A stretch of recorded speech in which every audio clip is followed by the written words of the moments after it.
եթե կոնֆիդենցիալության ինչ որ կանոններ պահվում են հայտնի նկատառումներով, այդ թվում անվտանգության,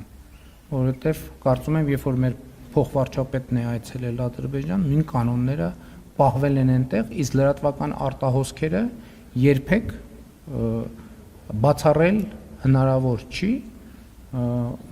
Ադրբեջանում չի եղել այդ արտահոսք, Ադրբեջանի պարագայում չի եղել այդ արտահոսքը, Հայաստանի պարագայում եղել է, որովհետև կազմակերպվում է միջոցառում, այդ թվում մամուլի հաղորդագրություններ թողարկելու ժամերն են, պայմանավորվածություններ են ձեռք բերվում եւ այլն եւ այդպես շարունակ, եւ ձեր արտահայտությունը թե մենք գաղտնի ենք պահում հանրությունից, բացարձակապես տեղին չի։ Նախ ես կարծում եմ, որ շատ կարեւոր իրադարձություն է տեղի ունեցել եւ համարում եմ երկու երկրների փոխվարչապետերի այցերը պատմական խաղաղության գործընթացի եւ ինստիտուցիոնալացման տրամաբանության մեջ եւ ես շատ ուրախ եմ, որ եկել ենք այս հանգրվանին։ Ինչ վերաբերվում է ձեր մնացած հարցերին, գիտեք, ցանկացած օր կարելի է այդպիսի մի հարց տալ, ասել այդ օրը ենթադրենք այսինչ տեղը ինչ միջոցառում էր, երկրորդ տեղը չգիտեմ, ռեստորաններում ակտիվ էր, չորրորդ տեղը հարսանիք էր, հինգերորդ տեղը մենք ընդհանրապես կարծում ենք, որ Հայաստանի եւ Ադրբեջանի միջև հարաբերությունները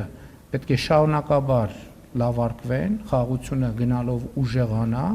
եւ պետք է հաստատվեն բնականon հարաբերություններ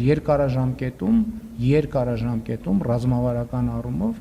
բարի դրացիական հարաբերություններ։ Այդ մնացած ձեր ասած բաները համարում եմ ընդամենը թեմայից շեղելու փորձեր, որ բացարձակապես կապ չունի իրականության հետ։ Դուք երբեմն մեր հարգելի լրագրողները մտքերի այնպիսի ընթացք են ունենում,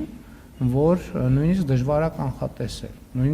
է կանխատեսել։ Եվ ձեր տրամաբանությամբ, երբ որ Ադրբեջանի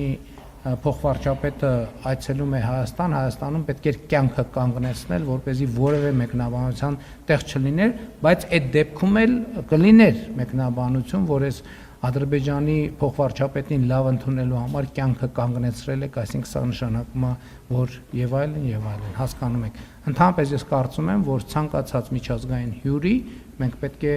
ընդունենք հնարավորինս լավ, բայց ձեր նշած իրադարձությունները որևէ կապ իրար հետ չունեն։